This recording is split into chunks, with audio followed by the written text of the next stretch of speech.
Sound speed. All right, and oh shoot, clap. Okay, well, welcome everyone to episode 1 of Exposure Therapy. Exposure therapy, yes. With me, Mattine Stramy, and Reese Paulson. perfect. Well, yeah, so I guess we can talk about kind of what started us in this idea of having a podcast. I think, Reese, do you want to start on like what kind of gave you the idea? My therapist told me I should probably talk about films on a podcast. And it might be, just good. A good way of talking about something that I love a lot. Totally. Yeah. So I think it's in a similar vein where just a lot of friends, including Reese and family, have said, well, Mattine, you have such strong opinions. You should talk about it on like an internet thing or do videos or do a podcast or do this. Well, I'm doing it. Okay. We're doing it. I'm doing it. We're doing it, finally. I'm doing it, okay? All right, you can stop asking. Off our backs. But yeah, so I think we're just taking what has been given to us, this lovely opportunity and a platform to speak about what we love. And we love Which is movies. Yeah, we love film. We love making films. And as recent film graduates, we're experts. Experts. We're experts. Okay, cool. But topic of conversation today. So usually what we will do in this podcast, it'll be a format with, a weekly kind of thing. Hopefully, barring any circumstances, a weekly sort of format where we would talk about films. And it could be films that fans choose for us to watch or our favorite films. And we'd have guests come on and they'd talk about their favorites and just what they love about the genre and the art form. So for our first pilot episode, we'll be talking about some of our personal favorite 2025 releases. Yes. And then after that, some 2026 releases we are looking forward to. yes, 2026 is going to be a huge year. Yes. It was hard to narrow it down to just 5 in each category, but I think I was able to do it for me. I think so too. I think I was able to. But Reese, would you like to start with your 5th favorite movie? We'll go from 5 to 1 for 2025. All right. I put this down lower because I thought it was a visually stunning film. Yeah. It was absolutely a wonder to watch, but Marty Supreme is my number 5. Marty Supreme. Yes. I really, really enjoyed watching it. The score, soundtrack, 100%. every part of it, the cinematography, just felt so beautiful. The only problem that I had with it, which is why I put it lower in my list, is, Marty is a little bit of a piece of a shit, but that's okay, He's a flawed character, and it just makes the story, especially the ending, and I won't spoil too much about the ending, but it left a bit of a sour taste in my mouth. But outside of the story, I loved the craft that went into Marty Supreme. Yeah. No, it was amazing. Marty Supreme is great. It's not in my top 5 because we both technically watched it in 2026. But I'll let it slide. But no, absolutely. Marty Supreme is a really great film. Chalamet does an amazing job. And the filmmaking work by Josh Safdie and by the cinematographer, who I can't remember his name, but a fellow Persian, and he did an amazing job. And it was just the whole crew and artistically and the cast. It was just a great film. So that's a good number 5. What was your number 5? So my number 5 film of 2025 is Novocaine, starring Jack Quaid. Novocaine, wow, yes. Really? So yeah, Novocaine I thought was really, really fun. So it's, I think a lot of times, especially in the industry now, where from the outside looking in, a lot of films feel like they are being part of franchises or not wanting to take a risk or not wanting to do something like that. But Novocaine was just a fun, self-contained action film. And we don't, unfortunately, get a lot of those nowadays. And so I think Jack Quaid delivers a very charming performance. I think Amber Midthunder delivers a great companion piece to it. It was great. I think the stunt pieces were phenomenal.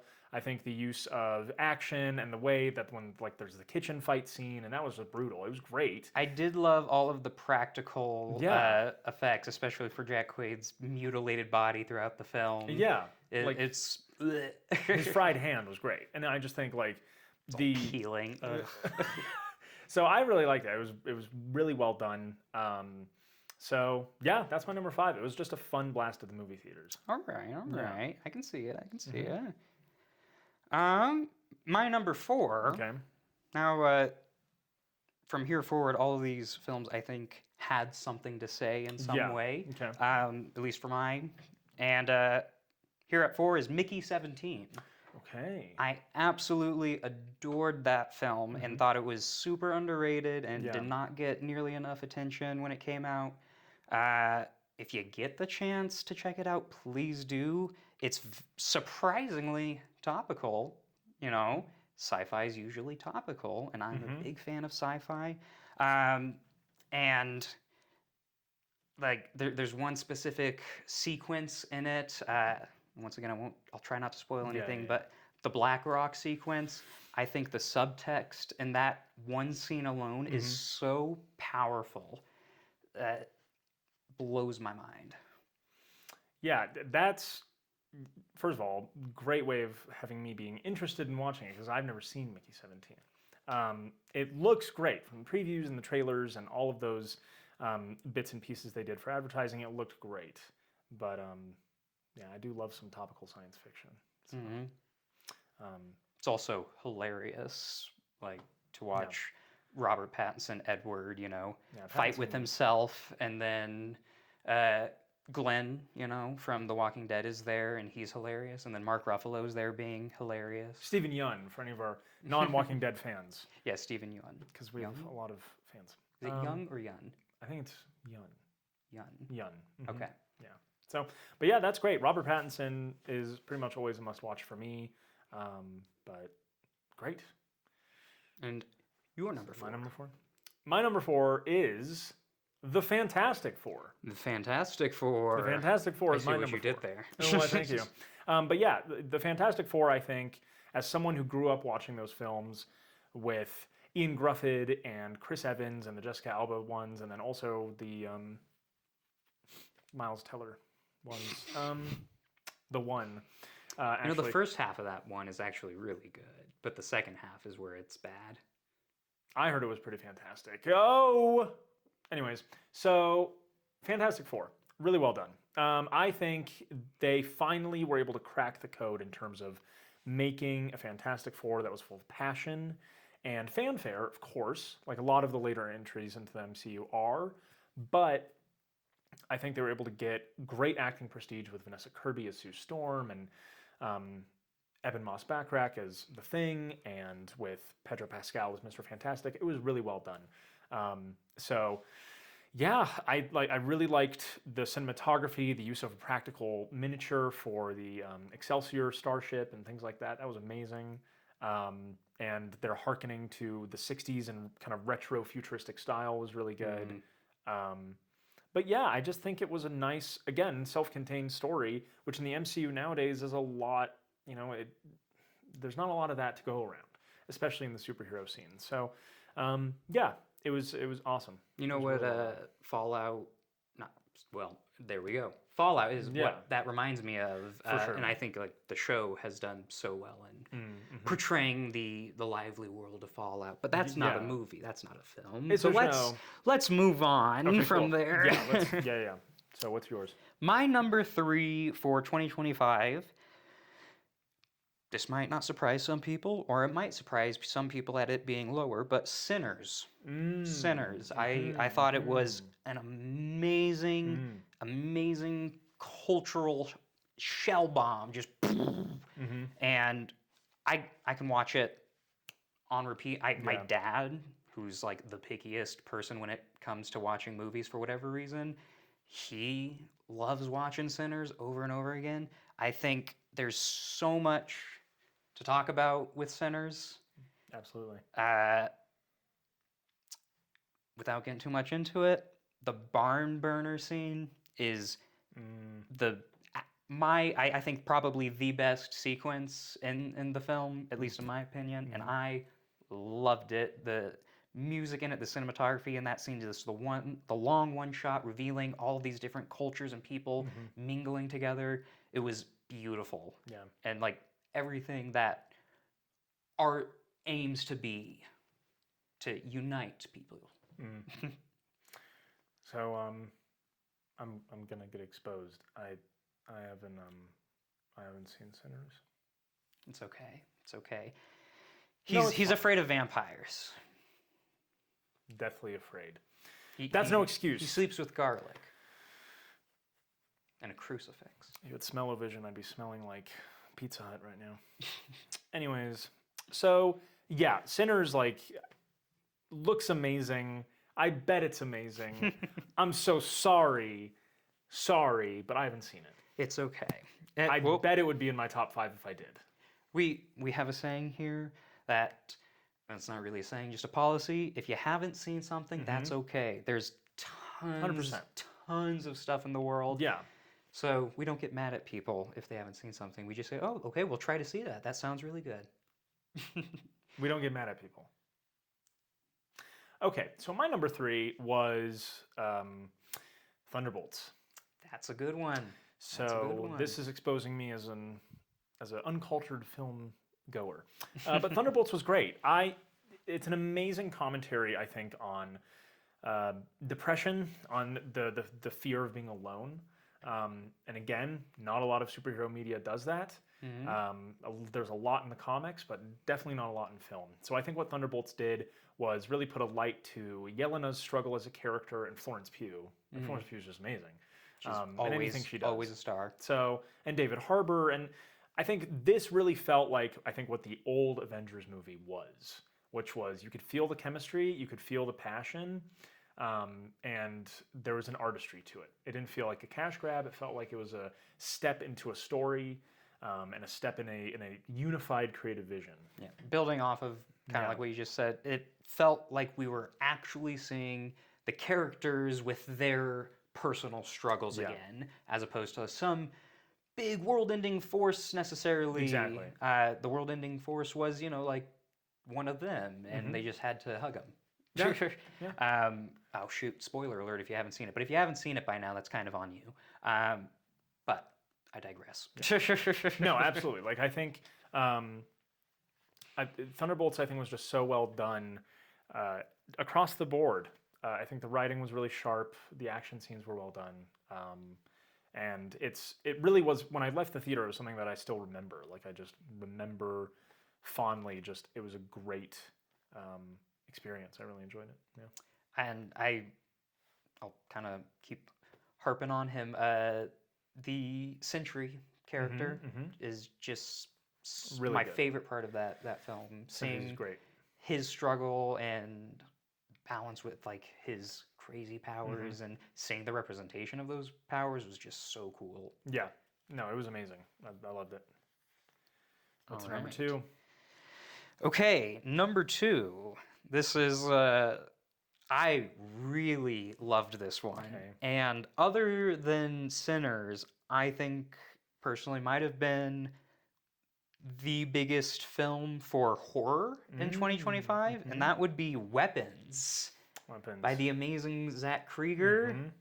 That film is exactly what I'm looking for when I go to the movies, which is like heart-wrenching drama mixed with mystery and intrigue, and then just belly laughters, and then you just twist those all together. And my favorite film ever, personally, Everything Everywhere All at Once, is the exact same thing, where you have just this huge crazy plot happening, and it's taken sort of very seriously, but then you're laughing, but then it's able to gut punch you, and you feel like, oh god.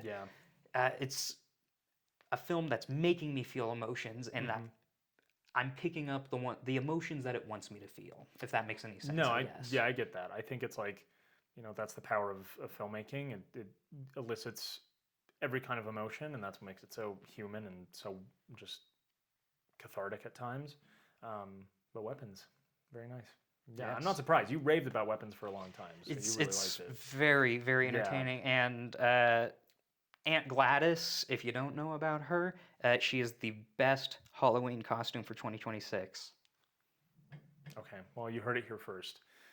I will be dressing up as not Aunt Gladys because I haven't seen Weapons. I'm gonna make you dress up as Aunt Gladys for Halloween. Please. No, no. My number 2 is One Battle After Another by Paul Thomas Anderson. Yeah, that film was. That's a film. Like when you think of what is a film, that's one of the movies that come up for me because the scene with the hills in the desert and they're driving was amazing. I was watching that again just the other day, It's and so it's good. so good. It's a masterwork in tension and the way that you just build tone.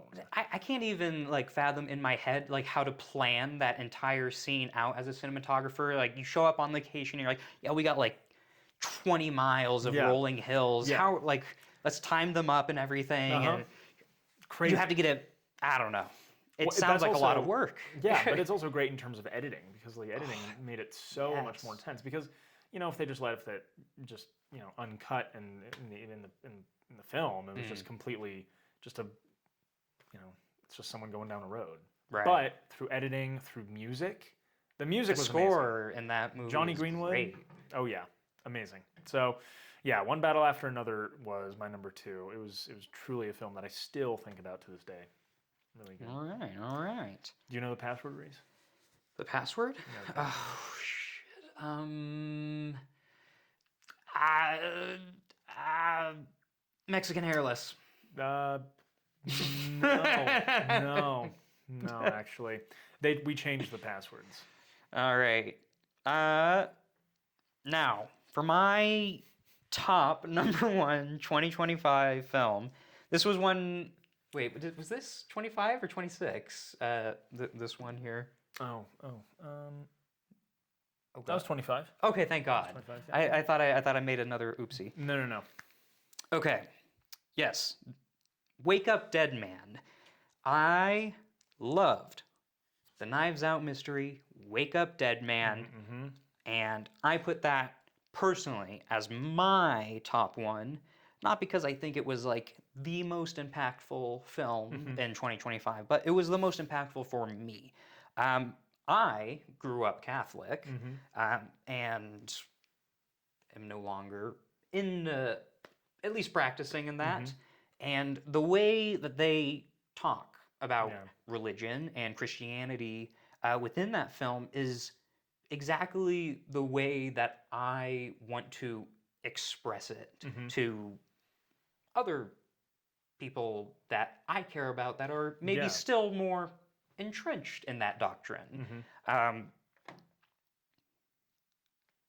I feel like it is a perfect message that I could show to those people that I love to try to be like, hey, this is how I'm trying to understand and like view the world and other people and share love and caring in the world. It's this, not this. And I love that so much. And I think it's just nailed right on the head for where we are right now in the world of we just need to open our arms for each other. And even if you're not religious like me, that's like the most religious thing to say. Open your arms to each other. It's the power of companionship, of friendship. Boom. Oh yeah. That's what it's about. So this now tells you guys we're actually friends. So, don't doubt it for a second. Yeah, we didn't write a contract. No, I think supposed to sign that today. It's okay. Savannah's gonna be mad. No, well, it'll be fine. I'll let her know. No, so that's Wake Up Dead Man. I think is a great film that I need to see. Oh my goodness! Don't worry, you'll get there. I need to see. Anyways, I think I know what your number one is going to be. yes. And there's actually, that's the only reason I didn't have this next film on my list, is because I figured this would be his number one. So my number one, Oh, ladies yeah. and gentlemen, let's get real close. Oh, yeah, get in there. Superman. Man Superman of Steel. is my number one film of 2025. So, Superman was great. I've been following this movie since 2023 when it was announced first that James Gunn was going to be the head of DC, along with Peter Safran, and then that second, David Corenswet and Rachel Brosnahan were Lois and Superman. Ever since then, I've been hyped about this film and just up over the moon with any announcement. I remember seeing the costume leaks, and then the costume reveal, and then the teaser. I've been just so excited for this film, and when it finally came out in July, it was amazing. I've watched it 3-4 times now. Oh, yeah. It's great. I think Superman is certainly a film that we need now more than any time before. I think Superman is such a constant in terms of the zeitgeist of the world. He is a pillar with which the culture revolves around at times. And Superman is constant. He changes and he can bend, but he never breaks to the foundations that our zeitgeist is in now. We always look up to Superman. And that was the whole motto of the advertising. It was look up. And so watching that film, it was amazing. It was hopeful. It made me happy. It made me sad. Right. It made me feel all the emotions. Who would you want to look up to? Who would you want to be your hero? Exactly. And Superman is the idol. He's the ideal hero that I think a lot of us look up to in times of need, in times of strife, but also in times of just splendor. We were like, in a way, he's someone we all aspire to be. And it was really good. I think David Corenswet's performance was amazing. He balances Clark and Superman so well. Rachel Brosnahan, I think, deserved more screen time. I think her Lois was amazing. Eddie Gathegi is Mr. Terrific. Amazing. He was goddamn Mr. Terrific. It was great. He was amazing. The was really costuming as well in that entire movie. Yeah. All the heroes looked their best, I think. They looked like heroes. Yes. And that was great. They didn't look like they were armored up aliens or anything like that. They looked like they were heroes. And that was really powerful. So for me, it's Superman. Amazing return of the underpants on Superman. Yep. Yeah. Love that. I needed the underpants. But yeah, it was great. It was really well done. I can watch that movie all the time when I'm feeling sad, when I'm feeling happy, whatever. So it's number one for me. All right. Yeah. Before we move on to the 2026, what we're Yes. looking forward to, I guess, maybe in a word, how could we each describe 2025 in film? Resurging. Resurgence, actually. Insightful. Mm-hmm. I'd say insightful. Insightful, that's a good one. Absolutely. Which might be technically a cop-out, because Yeah, no, isn't, insightful. isn't all film supposed to be talking about something? In a way, yeah. But Yeah. very insightful is, at least for my top 5, that's what I'm getting. An insightful resurgence, Hey, you might say. there we go. I think it was really good. Yeah, this past year was fantastic. A renaissance of the deep thinking, of the dead baby thinking, because we're thinking in the deep end. I'm sorry? That was taught to me by my 6th grade math teacher, dead baby thinking. It's because you're thinking in the deep end. It's deep thinking, so it's called dead baby thinking. Thanks, Mrs. L. Or Mr. Clark. Both of you guys. I know you both used that term. So, 2026 releases. What we're looking forward to in 2026 for film. Yes, 2026. An amazing year. It is stacked. It was very hard for me. There's probably ones that on your list that I just completely overlooked or didn't even remember that it was coming out because we just have so much. So, should I start this one? You start this Okay. one. So my 5th most looking forward to 2026 release. That was a mouthful. But 2026 is a huge year, and I am going to put my number 5, Avengers Doomsday. You put that down at number 5? Yeah. I put it down at number 5. I put it up at number 4. I figured you'd probably talk about this too. Yeah. I'm excited to see what happens. Me too. And I'll let you continue on because tell me about it. What are you thinking? How are you feeling? They're gonna shit the bed. I am very afraid that they might totally screw this up. I'm sorry. I'm so sorry. Look, I think these trailers have done a great job in building hype. And I'm hyped. As a fan, it's going to be great. I'm very excited.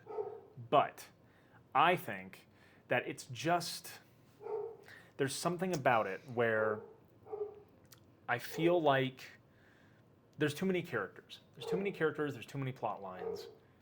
Yeah. We just haven't even gotten anything with Doctor Doom yet. Yeah, no, we haven't. We haven't. I'm still a little backwards on the whole Robert Downey Jr. even being Doom in the first place. I really hope that they stick the landing somehow and it makes sense and it's satisfying. But as it stands, it feels like they just keep throwing out all this different stuff at us, expecting us to build these branches for them. Mm-hmm. And they're gonna release some half-baked thing, and dare I compare it to Stranger Things, the finale.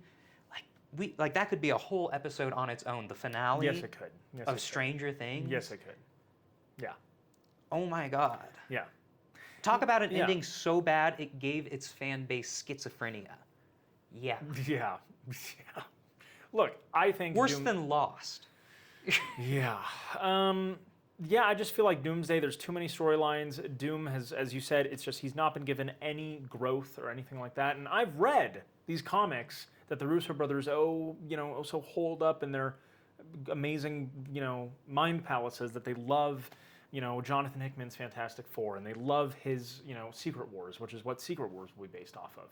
But here's the thing. There's the essential story between Doctor Doom and Mr. Fantastic. And I know that's not what it's going to be about.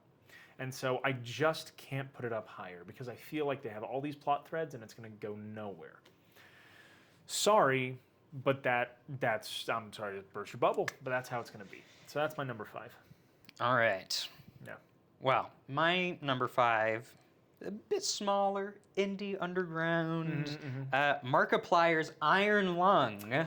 Nice. I think that is going to be quite the little treat. Yeah. I hear that recently they broke the record for the most amount of practical blood used in a film. Oh my God. I mean, it's an ocean world of blood technically. Oh, damn. Okay. At least in the video game. Uh-huh. I assume it'll be similar.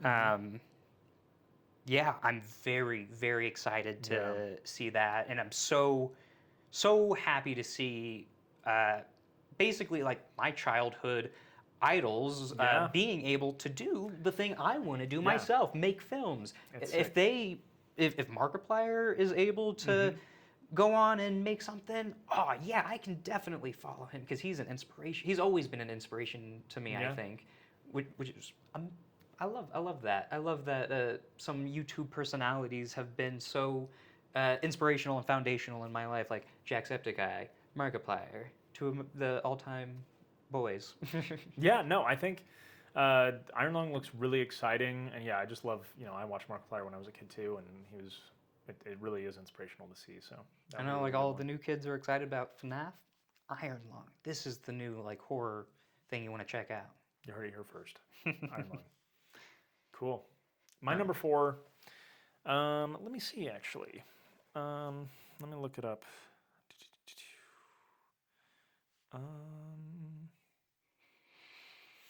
I'll go to my notes. Please hold. Oh, yes. My number 4 is Disclosure Day, the new Steven Spielberg film. Spielberg is the legend. He is amazing. Truth. And with Emily Blunt, who always turns in, I think, a great performance. I think no matter what, she always does a great job.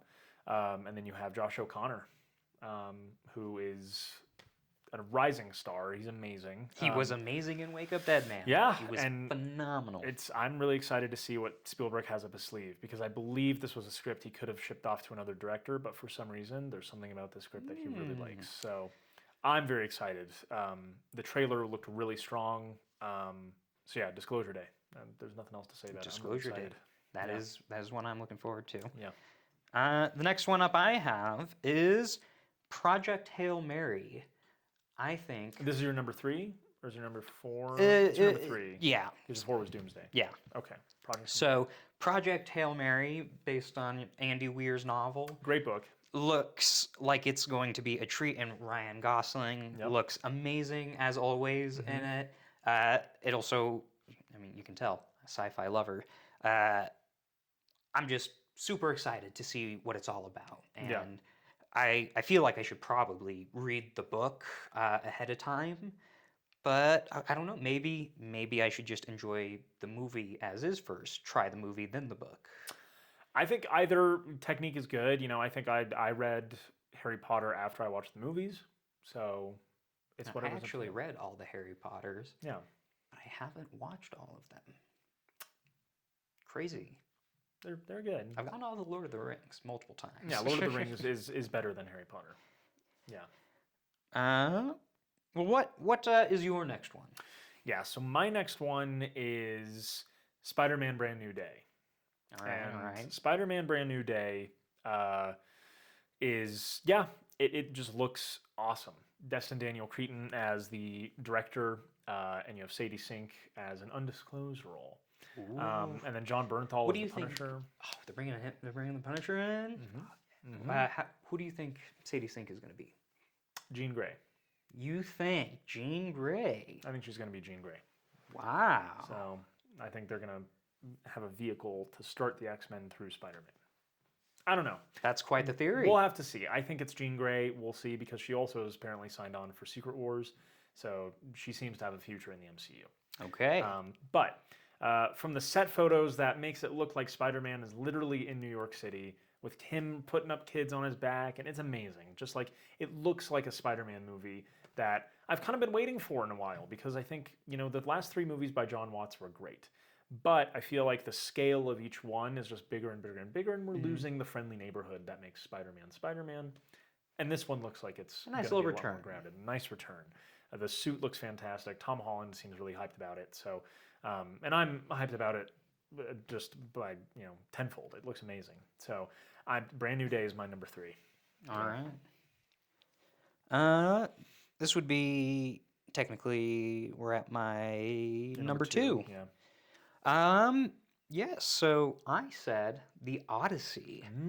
I am so hyped to see a film shot completely in IMAX and telling about the Trojan horse. Let me tell you something about Odysseus. Let me tell you something about Odysseus. You weren't there in the Trojan horse. You want to hear about the Trojan horse? I was in the Trojan horse. You want to hear something about Odysseus? You want to hear something about Spider-Man? He was in that Trojan horse with Matt Damon. Yes. Anyways. Odyssey looks like it's going to be an epic film this year. And I can't wait. I can't wait to go see it. Fantastic. Very much in this the same vein of how we went to see. Well, I don't know if you went to see it. At least I did. I'm pretty sure you did. Avatar, the new Avatar, in theaters. Oh yeah. Like you gotta go see it in theaters for the experience. Whether you like it or not, that's a completely different question. But you gotta see it in its truest format. Because that. Anyways, Odyssey, I want to see it in its truest format. I think it's going to look, sound, feel amazing, and I hope I enjoy it, actually. I hope it is as good as it looks and as I'm hoping it is. Yeah, I agree. The Odyssey is actually my number 1. So, yeah, the Odyssey looks amazing. I remember watching the 7-minute preview they had right before Avatar, and that was amazing. It was mind-blowing, seeing the Trojan horse, everything like that. And yes, you hear John Bernthal being like, well, we never told you the story of what happened inside of it. And I understand. The Trojan horse. I understand. That was great. We were eating each other. Go eating each other and the food. And the food. And the food. But yeah, so it was great. The music is amazing. Ludwig Göransson is coming back as the composer, and the cinematography by Hoyt van Hoytema looks amazing. Especially shooting with the IMAX cameras, such that large format. He was amazing on Nope. They used a bunch of IMAX for that well, right? They did, yeah. But they filmed Oppenheimer with it, and it was amazing. This is true. And just seeing it on a large format, it's like, it's just beautiful. It's one of the reasons why theaters, I think, are still going to stick around for a long time, because that's the only way. It's just not the same. Even like on a home theater, it's just not the same. I'd enjoy it on my LG, but I'm not going to love it. Yeah, I'm going to love it in the theater. Exactly. Yeah, and so I think the Odyssey looks great. Matt Damon, I think, is going to deliver a great performance, and he better. He better. Yeah. I don't know. Is that sound Philly enough? Philly? Are they? Where are they from? Matt Damon's from Boston. From Boston. Ben Affleck from Boston. That's right, Boston. Yeah. How does he sound? Is it like? Not really. Not anymore. I'm just gonna stop there. Yeah. So apparently, Reese knows Matt Damon's playing JFK. Nothing bad ever happens to the Kennedys. Yeah. So I think it's gonna be great. Tom Holland, yet another. It's gonna be a big year for Tom Holland and Zendaya. Oh yes. That's quite the power couple. But yeah, I think it's gonna be great. Now, one last number one thing that I'm looking forward to. This might surprise some people, but. Okay. You remember Warner Bros? How they did the tax write-off with Batgirl? Yes, I do. Now there's a film slated for 2026. Coyote versus Acme. And it looks to be one of the funniest comedies that I am so hopeful for. But Warner Bros. Doesn't think it'll be successful. So they're thinking about doing a tax write-off. We can't let them do that. We can't let them kill another film. All of the work, hours, and dedication poured into the project gone because what? You were afraid it wasn't going to make enough money, so you killed everyone's hard work. You killed that art, that something to add to the world, and you said, it's not good enough. And then when other studios are like, well, hey, we'll buy it off your hands. You're like, no, we want you to cover all of our costs and give us profit. Yeah, it's highly predatory. What is that? That feels like the death of art. Of you are literally, I have made a product. Who cares all about everyone that worked on it? I don't care. Throw it away. Yeah. Get a little write-off. Feels great for who? For the company? Well, yeah, it feels great for them. So, I am looking forward to that film. And if it doesn't come out, I will be so sad.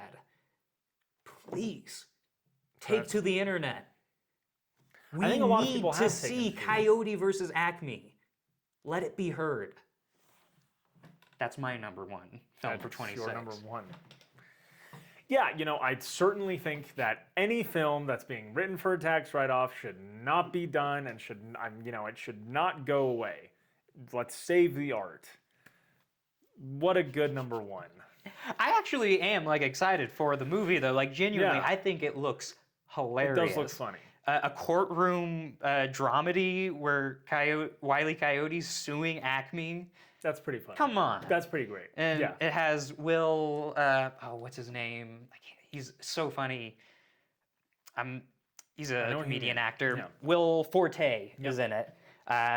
John Cena is supposedly in it. It's there. It's ready to go. It looks great.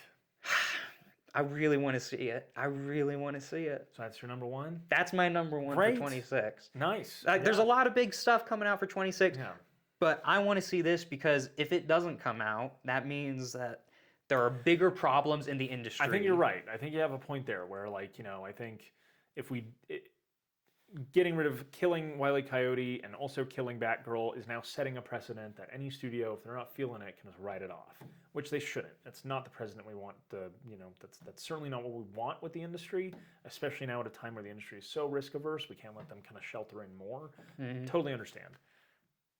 My number 2 is Supergirl, which Yes. I am excited for. I think it looks really good. Craig Gillespie is going to be the director of it. He seems to be lining up really well with James Gunn's vision. Now, I know there are hesitancies online and people aren't really enjoying that it lines up maybe too much with James Gunn's vision. They think it looks maybe a little too James Gunny and not, different. And I do get that. But as someone who read the source material that the movie's based off of, it does have a very grungy aesthetic, and it's not super, there are certain moments though where it can be really creative. So I'm a little hesitant just to see if, the vision becomes kind of, if they are going to go for something unified, which wasn't the original indication of the DCU. But all that aside, I think Millie Alcock looks great as Supergirl. Her performance, I think, is going to really just be amazing. And then you have Jason Momoa as Lobo. And Jason Momoa as Lobo is, we can say it's inspired, but also it was bound to happen. It should have happened. He was many born moons for ago. it. Should have happened so many times ago. Some actors are just made for certain roles, and he fits Lobo perfect. He's gonna crush it like a glove. Yeah, crush it like a glove. Crush it like a glove. Like a glove. Yeah, because but yeah, I think it's gonna be great. I think. That could be a whole nother episode of what actors have parts that they were born for. Fantastic. Yeah, that sounds awesome. For example, Johnny Depp, Jack Sparrow, perfect.